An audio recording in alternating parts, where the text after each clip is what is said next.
Meditações que expõem as misérias do homem não reconciliado com Deus em Cristo, em sua vida e em sua morte. Lewis Bailey, 1575-1631. Extraído do livro A Prática da Piedade. Ó pobre e miserável homem! Por onde começarei a descrever a sua infindável miséria? Pois você está condenado desde quando foi concebido, e sentenciado à morte eterna antes de nascer para uma vida temporal. Este, acho eu, é realmente o começo, não o fim das misérias. Pois quando Adão e Eva foram criados segundo a imagem de Deus, foram colocados no paraíso, para que eles e a sua posteridade vivessem num estado bem-aventurado de vida imortal. Receberam o poder de exercer domínio sobre todas as criaturas terrenas, só sofrendo restrição quanto ao fruto de uma árvore, como sinal da sua sujeição ao Criador Todo-Poderoso. Deus lhes proibiu essa pequena coisa, sob a penalidade da morte eterna. Porém, eles acreditaram na palavra do diabo, e não na de Deus. Com isso, fizeram de Deus um mentiroso, como a mentira que lhes foi incutida por Satanás. E assim, ingratos diante de todos os benefícios que Deus lhes concedera, ficaram descontentes com o seu então estado atual. Era como se Deus tivesse agido com eles com inveja ou mesquinhez. Acreditaram que o diabo ia fazê-los partícipes de coisas muito mais gloriosas do que as que Deus lhes concedera.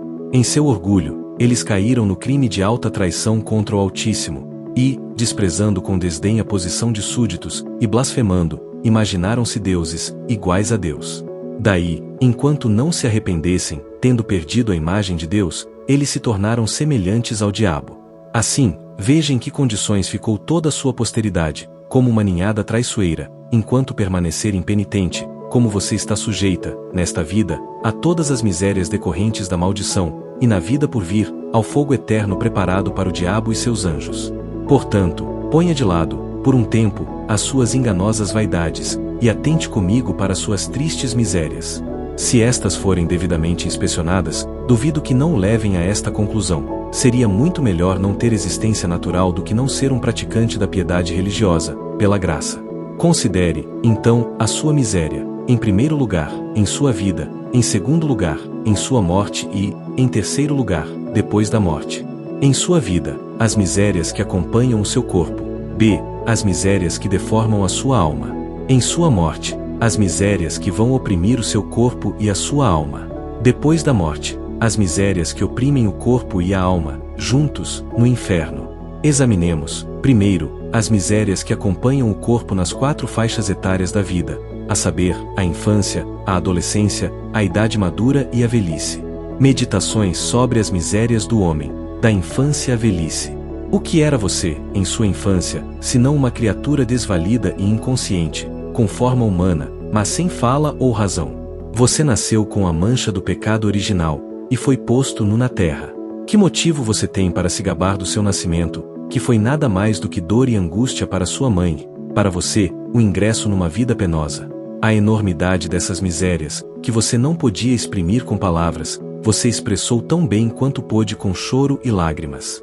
E o adolescente, o que é, senão um animal não domado? Em geral, praticando atos irrefletidos e rudes, incapaz de ouvir ou seguir um conselho, quando dado, e, como macaco, deleitando-se em nada mais do que brinquedos e bonecas. Depois, logo que começou a ter um pouco de força e de discernimento, você ficou sob a vara e o temor dos pais e dos mestres. E como se tivesse nascido para viver debaixo de disciplina alheia, e não à disposição da sua própria vontade. Nenhum cavalo exausto jamais desejou mais fortemente se livrar de sua carga do que você desejava ficar livre do estado servil dessa escravidão, um estado não passível de descrição. E o estado do homem, na maturidade, o que é, senão um mar no qual, como as ondas, um problema vem montado no pescoço de outro, cada um pior do que o anterior? Você mal entrou nas atividades deste mundo e já se vê envolvido numa nuvem de misérias. Sua carne provoca você à luxúria, o mundo seduz com prazeres, e o diabo tenta a toda espécie de pecados. Temores de inimigos o afligem, processos legais o atormentam, males causados por maus vizinhos o oprimem, cuidados pela esposa e filhos o consomem, e a inquietação entre inimigos declarados e falsos amigos o confunde. E não só isso, o pecado tortura por dentro, Satanás monta armadilhas diante de você, a consciência de pecados passados o persegue. Ora a adversidade o aborrece à esquerda, ora a prosperidade o adula à direita. Sobre a sua cabeça, a vingança de Deus por seu pecado está pronta para cair sobre você, e sob os seus pés a boca do inferno está pronta para tragá-lo. E nesse estado miserável, onde você vai buscar descanso e conforto, a casa está cheia de preocupações, na roça é só trabalho e fadiga, o campo está cheio de rudeza, a cidade, de facções, a corte, de inveja, a igreja, de seitas, o mar, de piratas, a terra, de assaltantes. Oh, em que estado ou condições você viverá, vendo a riqueza invejada e a pobreza desprezada, a inteligência questionada, a simplicidade ridicularizada, a superstição escarnecida e a religião sendo objeto de desconfiança, o vício promovido e a virtude posta em desgraça? Oh, com que corpo de pecado você é posto a girar num mundo de impiedade? O que são os seus olhos, senão janelas pelas quais você contempla vaidades? O que são os seus ouvidos, senão comportas que acumulam torrentes de iniquidade? O que são os seus sentidos, senão pavios para darem fogo às suas paixões lascivas? O que é o seu coração, senão uma bigorna na qual Satanás forja o feio molde de todos os sentimentos perversos? Você descende de nobres. Cabe-lhe, então, meter-se no perigo de guerras estrangeiras para conseguir reputação de honra terrena. Muitas vezes corre o risco de vida num combate desesperado para evitar a difamação de covarde. Você nasceu em condições desfavoráveis. Ah, Senhor! Que penas e fadigas você tem que suportar em casa e fora para obter sustento. E tudo, talvez, escasso, apenas o suficiente para atender à sua necessidade básica. E quando, depois de muito serviço e labor, o homem consegue ter algo, com pouca certeza ou segurança naquilo que é obtido. Pois você vê, pela experiência diária, que aquele que era rico ontem, hoje é um pedinte, aquele que ontem gozava saúde, hoje está doente, aquele que ontem estava alegre e sorridente, hoje tem motivo para lamento e choro, aquele que ontem desfrutava favor, hoje está em desgraça, aquele que ontem estava vivo, hoje está morto. E você não sabe quão logo e de que modo vai morrer. E quem pode enumerar as perdas, as cruzes, as aflições, as desgraças, as doenças e as calamidades que acontecem geralmente com o pecador? Sem falar da morte de amigos e de filhos, que muitas vezes é muito mais amarga do que a própria morte. O que é a velhice, senão um receptáculo de enfermidades? Pois, se lhe cabe a oportunidade de vida longa, chega a idade da cabeça calva, de se curvar sob a senilidade, com rugas no rosto, queda dos dentes e hálito repulsivo. Você fica rabugento e irritável, definhando e secando, obscurecido pela cegueira, bloqueado pela surdez e dobrando o corpo de tão fraco. Já não consegue usar os sentidos, exceto da dor, que atormenta tanto cada membro do corpo que não lhe dá descanso da aflição, até atirá-lo dentro do seu túmulo. Até aqui falamos das misérias que acompanham o corpo. Agora vamos falar das misérias que acompanham principalmente a alma nesta vida. Meditações sobre a miséria da alma nesta vida. A miséria da sua alma se mostrará mais facilmente se tão somente você considerar a felicidade que ela perdeu, a miséria que ela própria trouxe sobre si pelo pecado. Primeiro, a felicidade perdida era constituída das seguintes faculdades. Em primeiro lugar, a fruição da imagem de Deus, pela qual a alma era semelhante a Deus em conhecimento, habilitada a entender perfeitamente a vontade de Deus revelada. Colossenses capítulo 3 versículo 10, Romanos capítulo 12 versículo 2. Em segundo lugar, a verdadeira santidade, pela qual a alma estava livre de erro profano. Em terceiro lugar, a justiça, pela qual ela era capaz de inclinar todos os seus poderes naturais, de estruturar com integridade todas as suas ações, procedentes desses poderes. Com a perda da imagem divina, a alma perdeu o amor de Deus e a abençoada comunhão que tinha com Ele, na qual consiste a sua vida e a sua felicidade. Se a perda de riquezas terrenas o aflige muito, quanto mais deveria aturdi-lo a perda deste tesouro divino. Segundo, a miséria que a alma atraiu sobre si mesma consiste de duas coisas. A primeira é a pecaminosidade, a segunda, a maldição. A pecaminosidade é a corrupção universal tanto da sua natureza quanto das suas ações. Sua natureza foi infectada pela propensão para todo pecado continuamente. Efésios capítulo 2 versículo 3, Gênesis capítulo 6 versículo 5.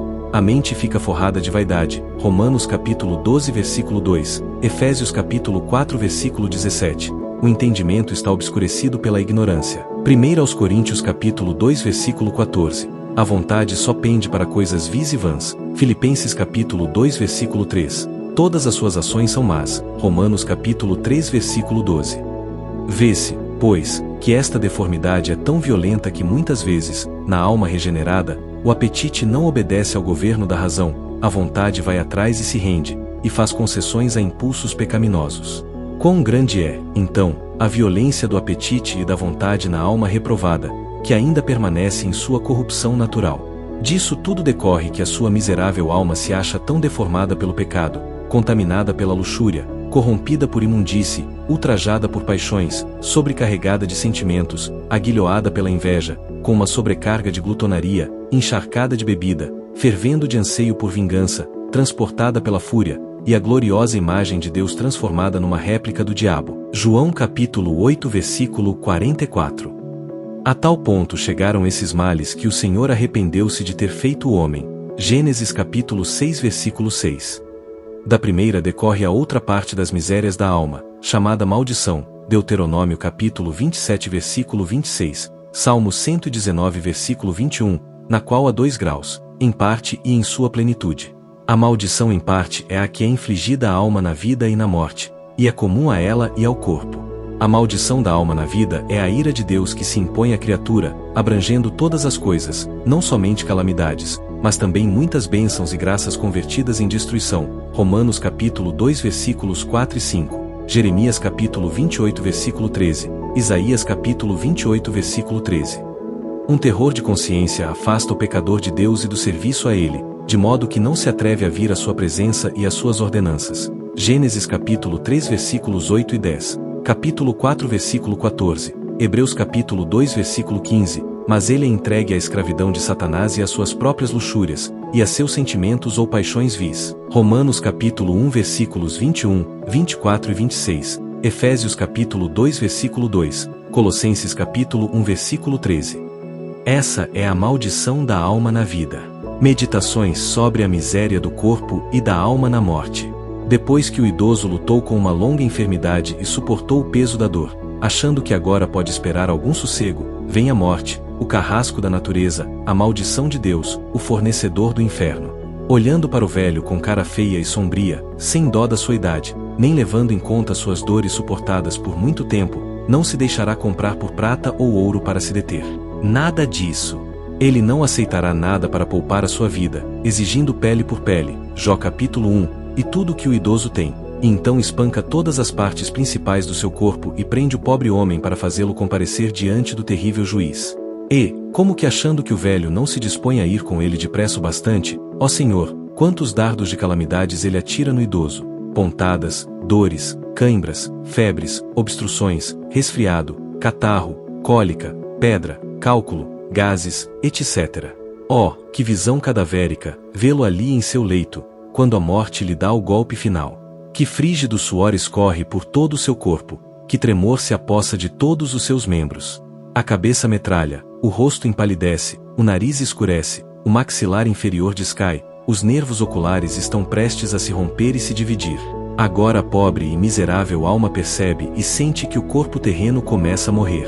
Parece o final do mundo, quando ocorrerá a dissolução da estrutura universal. O sol se converterá em trevas, a luz em sangue, as estrelas cairão do céu, o espaço estará cheio de tempestades e de faiscantes meteoros, a terra tremerá, o mar urrará estrondosamente e os corações dos homens falharão de medo, esperando o fim de tão lastimosos começos. Assim também, ao se aproximar a dissolução do homem, que é o pequeno mundo, os seus olhos, que são como o sol e a lua, perdem a sua luz, e ele não vê nada senão a culpabilidade sangrenta do pecado. O restante dos sentidos, como estrelas menores, vacilam e caem. A sua mente, a sua razão e a sua memória, como os poderes celestes da sua alma, sofrem abalos causados por temporais de desespero e violentas faíscas do fogo do inferno. O seu corpo terreno se põe a sacudir e a tremer, e os humores, como o mar encapelado, roncam e ribombam na sua garganta, ainda à espera do funesto fim destes terríveis males iniciais. Enquanto ele é assim intimado a comparecer às grandes sessões do julgamento divino, eis que outra sessão de julgamento e entrega à prisão é dirigida dentro dele. Nesse tribunal a razão se assenta, desempenhando a função de juiz, o diabo apresenta uma lista de acusações tão comprida quanto aquele livro ou rolo de Zacarias. Zacarias capítulo 5 versículo 2, Ezequiel capítulo 1 versículos 9 e 10. Nessa lista são alegadas todas as más ações que você cometeu e todas as boas ações que você não fez, e todos os juízos e maldições devidos a todo pecado. Sua própria consciência vai acusá-lo, sua memória vai lhe dar amarga prova, e a morte está no tribunal, pronta, como um fiel executor, para despachá-lo. Se você mesmo vai se condenar dessa forma, como escapará da justa condenação de Deus, que conhece todos os seus delitos melhor do que você? Bem que você gostaria de tirar da sua mente a lembrança das suas más ações que o inquietam. Porém, elas fluem mais rapidamente para dentro da sua memória, e não serão postas fora, mas sim, bradarão para você: nós somos as suas obras, e vamos seguir você. E enquanto a sua alma está assim por dentro, sem paz e em desordem, os seus filhos, a sua mulher e os seus amigos o amolam, querendo que você ponha em ordem os seus bens. Alguns gritam, alguns suplicam, alguns clamam por piedade, alguns com elogios. Todos, como moscas varejeiras, ajudam a tornar as suas tristezas mais tristes. Lucas capítulo 12 versículo 20. Agora os demônios, que vêm do inferno para buscar a sua alma, começam a lhe aparecer, e ficam esperando para pegá-la e levá-la embora, tão logo ela deixa o corpo. A alma gostaria de permanecer no corpo, mas sente que ele começa a morrer gradativamente, e que está prestes a desabar sobre a sua cabeça como uma casa em ruínas. Ela está com medo de sair, por causa daqueles cães de caça do inferno que a esperam. Oh, ela, que gastara tantos dias e tantas noites em passatempos vãos e ociosos, agora daria o mundo inteiro se fosse seu, pela demora de mais uma hora, para que tivesse tempo de se arrepender e ser reconciliado com Deus. Contudo, isso não pode acontecer, porque o seu corpo, que se juntava a ela em suas ações pecaminosas, agora está inteiramente inepto para se juntar a ela no exercício do arrependimento, e é preciso que o arrependimento seja do homem todo. Agora ela vê que todos os seus prazeres se foram como se nunca tivessem existido e que agora só lhe restam tormentos que nunca terão fim. Quem pode expressar suficientemente o seu remorso pelos seus pecados, a sua angústia pela presente miséria e o seu terror pelos seus tormentos futuros? Nesta extremidade ela procura socorro em toda parte e se vê sem socorro o tempo todo. Por isso, em sua maior miséria, desejosa de ouvir a menor palavra de consolo, dirige a seus olhos estas palavras ou semelhantes: ó olhos, que no passado eram rápidos para enxergar, vocês não podem achar nenhum consolo, alguma coisa que me ajude a escapar deste perigo terrível. Todavia, os nervos ópticos se romperam, e os olhos não conseguem ver a vela acesa diante deles, e não conseguem nem discernir se é dia ou noite. A alma, não encontrando nada que a conforte nos olhos, diz aos ouvidos: ó ouvidos, que gostavam de se recrear ouvindo discursos novos e agradáveis e a doce harmonia das músicas, vocês podem ouvir alguma notícia, algumas boas novas de consolo para mim, por menor que seja. No entanto, ou os ouvidos estão tão surdos que nada podem ouvir, ou o sentido da audição ficou tão fraco que não suporta ouvir os seus amigos mais queridos falarem. E por que esses ouvidos deveriam ouvir notícias alegres na morte, sendo que nunca pararam para ouvir as alegres novas do Evangelho nesta vida? O ouvido não pode ministrar nenhum conforto. Então ela fala da sua aflição à língua: ó língua, você, que costumava se gabar com os mais valentes, onde estão agora as suas palavras grandiosas e atrevidas? Agora, em minha maior necessidade, você não pode dizer nada em minha defesa? Não pode amedrontar estes inimigos com palavras ameaçadoras, nem lhes fazer súplicas com belos discursos. Ah! Já faz 2 dias que a língua ficou sem fala. Em sua maior extremidade, ela não pode pedir um pouco de bebida, nem contar a um amigo seu desejo de que ele tire com o dedo o muco do nariz que se acumula e está prestes a entupi-lo. Não achando ali nenhuma esperança de ajuda, ela diz aos pés: onde estão vocês, ó pés, que houve tempo em que eram tão ágeis para correr? Não podem me levar para qualquer parte distante deste lugar perigoso e tenebroso. Entretanto, os pés estão completamente amortecidos. Se ninguém os mover, eles não poderão se mover. Então a alma dirige as suas palavras às suas mãos: ó mãos, que tantas vezes foram aprovadas para uso do homem, na paz e na guerra, e com as quais me defendi muitas vezes e feri inimigos, nunca tive mais necessidade de vocês do que agora. A morte me olha sombriamente na cara e me mata. Demônios do inferno esperam em volta da minha cama para me devorar. Ajudem-me agora, ou perecerei para sempre. Que lástima! As mãos estão tão fracas e tremem tanto que não podem fazer chegar à boca uma colherada de líquido para restaurar a natureza extenuada. A alma aflita se vê desolada dessa forma e completamente destituída de amigos, ajuda e consolo. Sabendo que dentro de uma hora terá que estar no meio dos sofrimentos eternos, ela se retira para o coração, que, de todos os membros, é primum vivem, e último morens, o primeiro que vive e o último que morre. Faz então esta dolente lamentação consigo mesma: ó, que miserável patife eu sou! Como me envolvem as angústias da morte! Como me apavoram as torrentes de Belial, segundo Samuel capítulo 22 versículo 5. Na verdade, os laços da primeira e da segunda morte logo me apanham de vez. Ó, quão inesperadamente a morte se insinuou de forma imperceptível, grau após grau, assim como o sol, que os olhos não percebem que se move, apesar de se mover velozmente. Como a morte descarrega sobre mim o seu rancor, sem piedade. O Deus de misericórdia me abandonou completamente, e o diabo, que não conhece misericórdia alguma, está à espera para me levar. Quantas vezes eu fui advertido deste doloroso dia pelos fiéis pregadores da palavra de Deus, e eu só zombava disso. Que proveito eu tenho agora de todo o meu orgulho, de uma bela casa, de roupas brilhantes, em que deu o gostoso sabor de todos os meus deliciosos manjares? Todos os bens terrenos que juntei com tanto zelo, eu agora daria por uma boa consciência, que tão relaxadamente negligenciei. E que alegria sobra agora de todos os meus gozos carnais de antes, nos quais eu punha o meu maior prazer. Aqueles tolos gozos eram apenas sonhos enganosos, e agora estão no passado, como sombras que se desvanecem. Contudo, só pensar nas dores eternas que terei que suportar por aqueles curtos prazeres me dói como o inferno antes de eu entrar nele. Todavia, com justiça, confesso, tenho sido tratado como mereço, pois quantas bênçãos recebi. Fui criado à imagem de Deus, com uma alma racional, capaz de julgar por mim mesmo o meu estado. A misericórdia me foi oferecida tantas vezes, e sendo instado a recebê-la, eu negligenciei a graça de Deus, preferindo os prazeres do pecado ao cuidado religioso de agradar a Deus. Vivi licenciosamente o meu curto tempo, sem considerar as contas que eu teria de prestar no fim definitivo. E agora, juntando todos os prazeres da minha vida, eles não se equiparam nem à mínima parte das dores que agora sofro. As minhas alegrias foram apenas momentâneas e elas se foram antes de eu desfrutá-las mais um pouco. As minhas misérias são eternas e jamais terão fim. Oh, quanto tempo consumi com as cartas, os dados, o jogo e outras práticas vis. Se tão somente eu tivesse passado esse tempo lendo as Escrituras, ouvindo sermões, recebendo a comunhão, chorando por meus pecados, jejuando, vigiando, orando e preparando a minha alma, para agora poder partir firmado na segura esperança da salvação eterna. Oh, se agora eu pudesse recomeçar a minha vida! Como eu desprezaria o mundo e as suas vaidades! Quão religiosamente e com que pureza eu levaria a minha vida! Como eu frequentaria a igreja e santificaria o dia do Senhor! Se Satanás me oferecesse todos os tesouros, prazeres e promoções deste mundo, ele nunca me instigaria a esquecer os terrores desta terrível hora final. Ó corrupta carcaça, porém, ó podridão repugnante! Como o diabo nos ilude!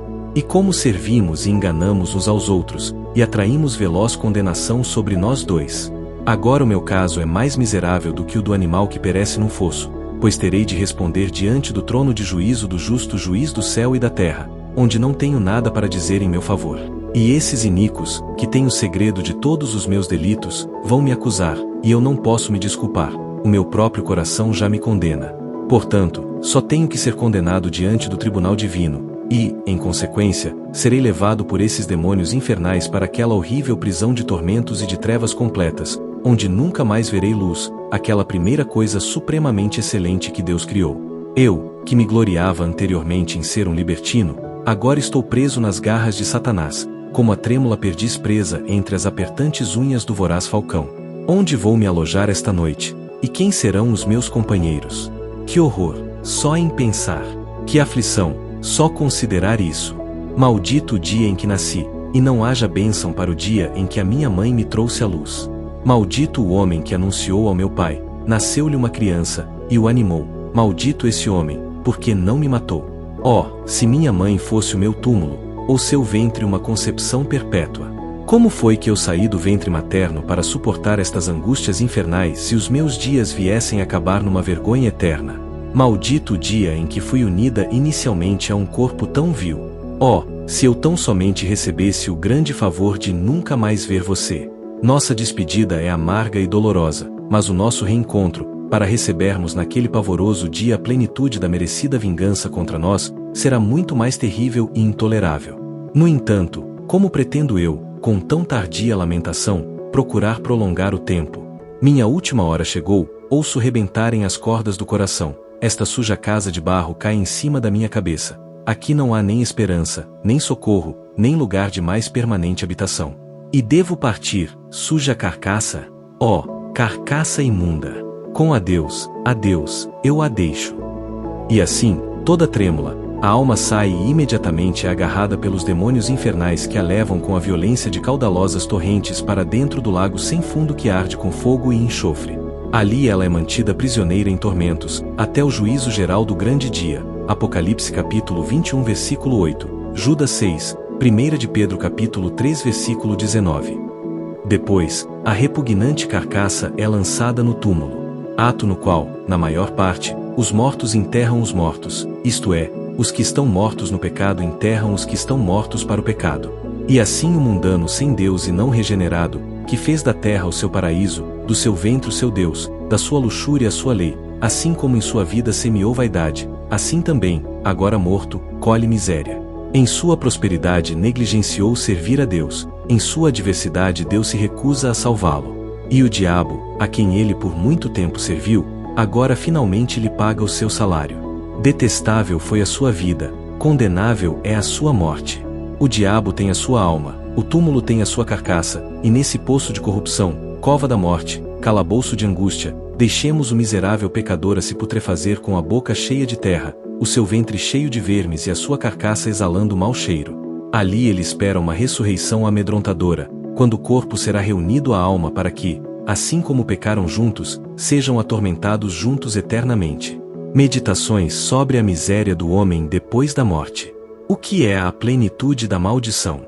A plenitude da maldição, quando cai sobre uma criatura incapaz de suportar o seu peso, afunda essa criatura nas profundezas sem fundo da ira do Todo-Poderoso Deus, o que leva o título de condenação do inferno. Lucas capítulo 8 versículo 28 e capítulo 16 versículo 23. 1 aos Tessalonicenses capítulo 1 versículo 10. Mateus capítulo 23 versículo 33.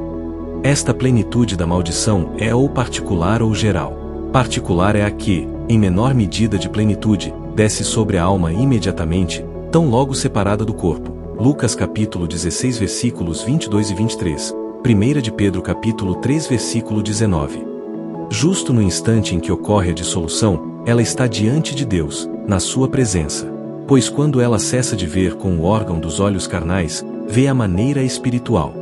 Como aconteceu com Estevão, que viu a glória de Deus e Jesus em pé, à direita de Deus, Atos capítulo 7 versículo 55, ou como o homem que, tendo nascido cego e tendo tido restaurada miraculosamente a sua visão, pode ver o sol, o qual nunca tinha visto.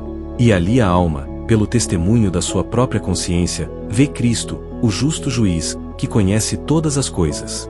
E vê que ele, por seu poder onipotente, faz com que ela entenda a sentença e o juízo devidos aos seus pecados, e qual e como terá que ser o seu estado eterno. E, estando dessa maneira à vista do céu, não pronta, por sua impureza, para entrar no céu, é dito que ela deve se postar diante do trono de Deus. Por isso, imediatamente, ela é transportada pelos anjos, que vieram buscá-la à força para levá-la para o inferno. Ali é mantida, como em prisão, em penas e cadeias eternas, sob trevas, para o juízo do grande dia. Não, porém, na extremidade dos tormentos que ela receberá cabalmente no último dia. A plenitude geral da maldição consiste numa grande medida da plenitude que será infligida tanto à alma quanto ao corpo. Isso acontecerá quando, pelo extraordinário poder de Cristo, o supremo juiz do céu e da terra, a alma será trazida do inferno e o corpo, do túmulo, como prisioneiros para receberem a terrível condenação, segundo as suas más obras. 2 de Pedro capítulo 2 versículo 9, Judas 7. Apocalipse capítulo 11 versículo 18, João capítulo 5 versículos 28 e 29, Apocalipse capítulo 20 versículo 13. Então, os réprobos, pelo rugir do mar, pelo tremor da terra, pelo abalo dos poderes celestes. Mateus capítulo 24 versículo 29, Lucas capítulo 21 versículos 24 e 25, e pelos terrores dos sinais dos céus, serão levados, no fim do mundo, ao desespero, sem saber o que fazer. Que funesta saudação! Haverá entre a alma e o corpo condenados, ao se reunirem naquele dia terrível. Ó fossa de pecado, ó bloco de imundície, a alma dirá ao seu corpo, como hei de ser compelida a reentrar em seu ser, não para tê-lo como habitação de repouso, mas sim, como uma prisão, para ser atormentada? Como é que você aparece diante dos meus olhos, como a filha de Jefté, para o meu grande tormento? Oh, quisera Deus que você tivesse apodrecido perpetuamente no túmulo, para que nunca mais eu o visse. Como havemos de nos fundir um no outro para ouvirmos, diante de Deus, dos anjos e dos homens, abertamente expostos todos aqueles pecados secretos que cometemos juntos? Perdi o céu por amor dessa carniça imunda? Você é a carne por cujos prazeres eu me sujeitei a cometer tantas fornicações? Ó imundo ventre! Como foi que me tornei tola, ao ponto de fazer de você o meu Deus? Como fui louca em incorrer nos tormentos das penas eternas, por gozos momentâneos? Rochas e montes, porque saltam como carneiros, Salmo 114 versículo 4, e não caem sobre mim, para me esconder da face daquele que desce para se assentar naquele trono, pois o grande dia da sua ira é chegado, e quem poderá resistir? Apocalipse capítulo 6 versículos 16 e 17. Por que você treme tanto assim, ó terra, na presença do Senhor, e não abre a sua boca e me engole, como fez com Coré, para eu não ser visto nunca mais? O malignos demônios, eu gostaria que, sem demora, me fizessem em pedaços, com a condição de que me reduzissem a nada. Contudo, enquanto você fica lamentando em vão a sua miséria, os anjos o arrastam da beira do seu túmulo para algum lugar próximo da cátedra do tribunal de Cristo. Mateus capítulo 13 versículo 41. Ali, como a um bode amaldiçoado, separado para ficar embaixo, na terra, como que à esquerda do juiz, Cristo pronunciará sentença sobre você. Mateus capítulo 25 versículo 33. Dentro de você, a sua própria consciência, mais de 1000 testemunhas, o acusará. Os demônios, que o tentaram para toda a sua luxúria estarão de um lado e testificarão com a sua consciência contra você, e do outro lado estarão os santos e os anjos puros aprovando a justiça de Cristo. Atrás de você, um medonho ruído de inumeráveis colegas réprobos esperando a sua companhia. À sua frente, o mundo inteiro ardendo em chamas. Acima de você, um irado juiz de merecida vingança, pronto para pronunciar a sua sentença sobre você. Abaixo de você, a feroz e sulfurosa boca do poço sem fundo, abrindo-se para recebê-lo. Nesse doloroso estado, esconder-se será impossível, pois nessa condição você preferiria que a maior rocha caísse em cima de você. Apocalipse capítulo 6 versículos 16 e 17. Aparecer seria insuportável, e, todavia, você tem que se apresentar para receber, com outros réprobos, esta sentença: malditos, apartem-se de mim para o fogo eterno, preparado para o diabo e seus anjos. Mateus capítulo 25 versículo 41. Apartem-se de mim. Separação de toda alegria e felicidade. Malditos. Tenebrosa e terrível excomunhão. Para o fogo. A crueldade da dor. Eterno. Perpetuidade da pena. Preparado para o diabo e seus anjos. Aí estão os seus companheiros infernais, atormentando e sendo atormentados. Ó terrível sentença! Dela o condenado não pode escapar, a qual, sendo pronunciada, não tem a mínima possibilidade de ser revogada, contra a qual ninguém pode alegar isenção e da qual ninguém pode recorrer, em parte alguma. Assim é que ao condenado nada resta senão tormentos infernais que não conhecem nem folga da dor nem fim do tempo. Desse trono de juízo você terá que ser lançado pelos anjos, junto com todos os demônios e réprobos, no lago sem fundo de trevas totais, que arde perpetuamente com fogo e enxofre. Apocalipse capítulo 21 versículo 8. Ali, quando você for lançado, haverá choro, ais e lamentos tais que o choro do grupo de Coré, Datã e Abirão, quando a terra os tragou, não foi nada, comparado com este estrondoso alarido. E mais, só de ouvi-lo, vai lhe parecer um inferno, mesmo antes de entrar nele. Depois que você for atirado dentro desse lago, vai estar sempre caindo, sem nunca encontrar o fundo. Nele você sempre se lamentará, e ninguém terá dó de você, estará sempre chorando de dor, causada pelo fogo, e, todavia, rangerá os dentes por causa do frio extremo. Você chorará ao pensar que não há mais remédio para suas misérias, chorará ao pensar que não adianta se arrepender, chorará ao pensar que pelas sombras de fugazes prazeres você incorreu nestas aflições das penas eternas, chorará ao ver que o próprio choro nada conseguirá. Sim, ao chorar, você derramará mais lágrimas que a água do mar, pois a água do mar é finita, mas o choro do réprobo será infinito. Ali os seus olhos lascivos se afligirão com os suspiros de espíritos medonhos, o seu ouvido curioso deixará apavorado com o horripilante ruído dos demônios, e com o choro e o ranger de dentes dos réprobos, o seu melindroso nariz se fartará do fétido cheiro de enxofre, o seu delicado paladar ficará dolorido de tanta fome, a sua garganta de ébrio, ardendo de insaciável sede. A sua mente será atormentada por pensar como, por amor de abortivos prazeres, que pereciam antes de florescerem, você perdeu loucamente os gozos do céu.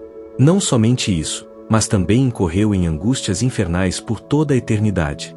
Sua consciência vai picá-lo como uma víbora o tempo todo, estando você a pensar em quantas vezes Cristo, por meio dos seus pregadores, lhe ofereceu de graça a remissão dos pecados e o reino do céu, bastando que você cresce e se arrependesse, e com que facilidade você poderia ter obtido misericórdia naquele tempo. Quão perto de se arrepender você esteve muitas vezes, e, contudo, deixou que o diabo e o mundo o mantivessem na impenitência. E agora o dia da misericórdia passou e nunca mais voltará a raiar. Como o seu entendimento se esticará para considerar que, por riquezas momentâneas, você perdeu o tesouro eterno e trocou a felicidade do céu pela miséria do inferno, onde todas as partes do seu corpo, sem interrupção da pena, vão ser continuamente atormentadas. Nesses tormentos infernais você ficará privado para sempre da visão beatífica de Deus, em que se encontra o soberano bem e a vida da alma. Você jamais verá luz, nem a mais tênue luz da alegria, mas estará numa perpétua prisão de completa escuridão, onde não haverá nenhuma ordem, mas horror, nenhuma voz, senão de blasfemos e dos que gemem, nenhum barulho, senão de torturas e torturados, nenhuma sociedade, senão do diabo e seus anjos, que, sendo atormentados eles próprios, não terão descanso senão em descarregar a sua fúria em atormentar você. Ali haverá punição sem piedade, miséria sem misericórdia, aflição sem socorro, choro sem consolação, maldade sem medida, tormento sem descanso, onde o verme não morre e o fogo não se apaga, onde a ira de Deus agarrará a alma e o corpo, como as chamas de fogo numa porção de petróleo ou de enxofre. Nessas chamas você estará sempre sendo queimado, sem nunca ser consumido, estará sempre morrendo dessas agonias, nem jamais conhecendo o fim dessas dores. Assim, depois de você suportar essas aflições por tantos milhares de anos como a grama que há na terra ou a areia que há na praia do mar, você não estará mais perto do fim dos seus tormentos do que esteve no primeiro dia em que foi lançado neles. Sim, tão longe estão do fim que na verdade estão sempre começando. No entanto, se, depois de 1000 vezes tantos 1000 anos, a sua alma perdida pudesse conceber uma esperança de que os seus tormentos teriam fim, isso seria algum consolo, pensar que afinal o fim virá. Contudo, tantas vezes quantas a mente pensa na palavra nunca, você tem aí outro inferno no meio do inferno. Esse pensamento forçará os condenados a gritarem: ó Senhor, nunca mais, não nos atormente mais dessa forma. Todavia, a consciência deles lhes responderá como um eco: sempre, sempre. E então eles erguerão o seu doloroso ai, angústia para todo sempre. Que pena!